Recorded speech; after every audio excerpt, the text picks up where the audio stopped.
Deck 13 and Focus Home Interactive have been kind enough to allow me to play through the first few areas of The Surge 2 this week via a very early build of the game. The Surge 2 is still almost 2 whole months away from hitting store shelves, so I've been very lucky to get to spend some time with the title so far before release.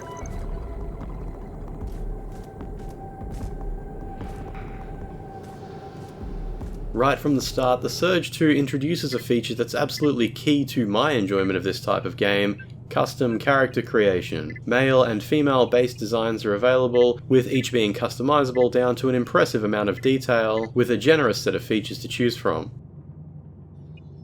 There are also a number of character classes to choose from, although I'm not confident these have any effect in this early preview version. Each class is by default wearing a different set of base clothing, but these can be changed out during the customization process. Regardless of the choices made during character creation, the game begins in a prison hospital, where our character is wearing a hospital gown and equipped with a weaponized set of defibrillators.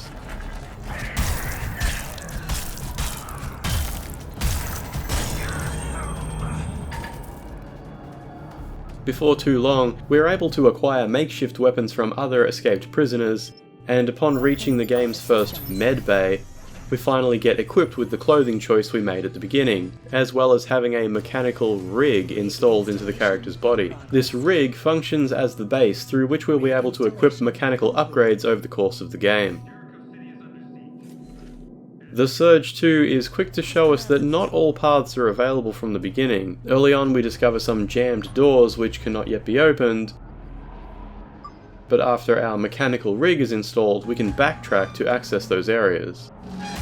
This trend continues throughout. As the game opens up further, we continuously are teased with the fact that we'll need to return to areas later once we've found more tools with which to traverse the world. This campaign structure gives us that extremely satisfying payoff when we've spent the past few hours finding these inaccessible pathways, and then finally, after some extreme challenge, we are rewarded with the gadget we need to access those areas. Knowing that a huge chunk of the game that you'd previously finished exploring is now filled with many more reachable areas makes for an extremely well-paced, non-linear adventure. Traversal is also complemented by the game's asynchronous multiplayer, which allows other players to leave graffiti on the ground for us. These tags can consist of a few symbols, and players need to be creative if they want to offer some vague guidance to others. More symbols can be purchased from merchants over time, although they're quite expensive. I do like the idea of being able to show off your graffiti tags to other players, even if it's only via the most inconsequential gameplay mechanic, though there was at least one moment where another player's graffiti managed to warn me of an upcoming ambush.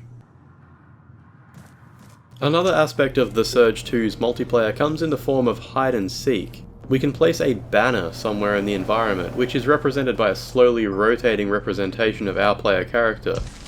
This will float in the game world where other players will be able to see it. The more well hidden it is, the more rewards we receive after 1 hour has passed, based on how many other players touched it. A streamer named Tolomeo came across my banner while playing. Is it a friendly person? Oh, okay. It's a banner placed by Lance, so it's not an actual NPC, I'm just stupid. And then a little while later I came across his one.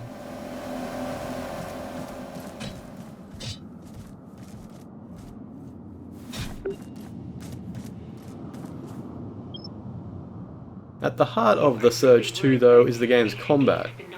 When faced with an enemy encounter, we lock onto the target by clicking the right analog stick. Once we've done this, we can flick the right analog stick in various directions to target a specific body part.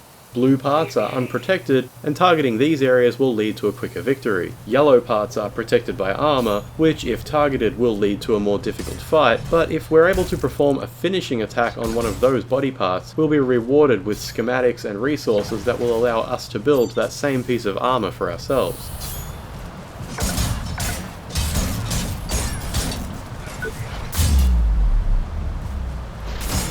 This means that if we encounter an enemy wearing a particular piece of armor, or wielding some weapon we'd like to have for ourselves, we can simply target that part and take it from them. Jericho City is under siege. As you know, nanites of unknown origin have descended all over town. The lockdown has lasted.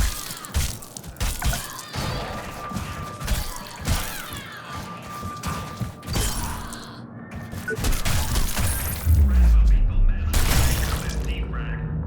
forces have been working around the clock to evacuate one district after another.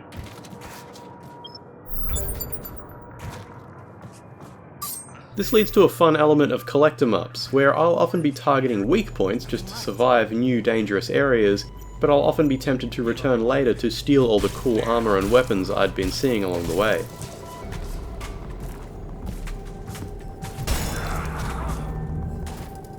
And through this system we get a look at the vast array of weapons we can acquire from these encounters. I spent most of the time using a spear class weapon, which when charged allowed me to joust into enemies and break shields, but I managed to find colossal axes with slow heavy swings, small sawtooth blades with rapid combos, and a huge variety with which I've barely had time to experiment so far.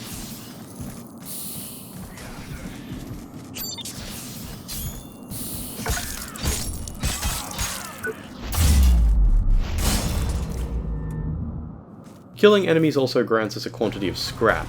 Scrap is the game's key form of currency, and if we're killed, we drop any that we're carrying on the ground.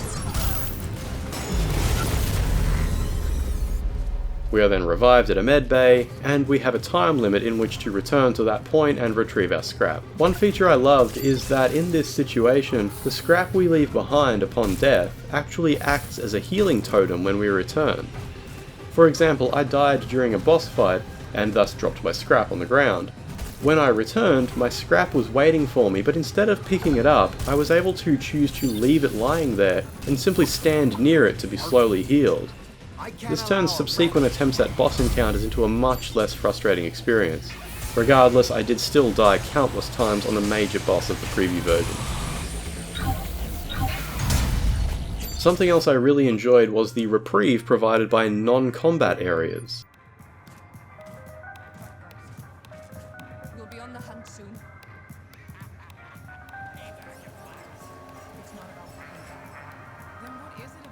Apparently, he has the right connections, whatever that means. Welcome back, killer! You have murdered two of Jericho's most notorious leaders. I would get in touch with my notary if I were you. So, how about sharing some information?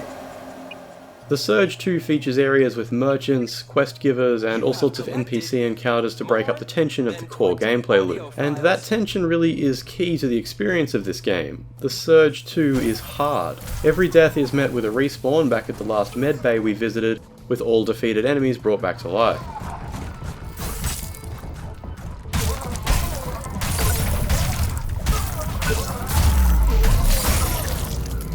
While it can be possible to sprint past enemies in areas that are already familiar, attempting this when travelling into the unknown usually leads to another, even quicker death.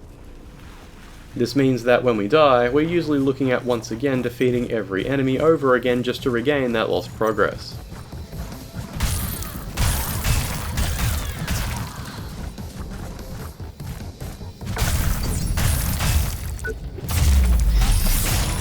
But this is the core of progression in the Surge 2, not just reaching new areas, but becoming so battle-hardened that every enemy along the way is no longer a threat. Not through character upgrades, but rather personal development. We learn where the enemies are hiding, what weapons they use, and the unique approach required for every single encounter in the game. The Surge 2 revels in that delicate balancing act between cautiously approaching an enemy with which we're not yet entirely familiar, and the arrogant charge into battle with a familiar enemy that we've already defeated countless times before.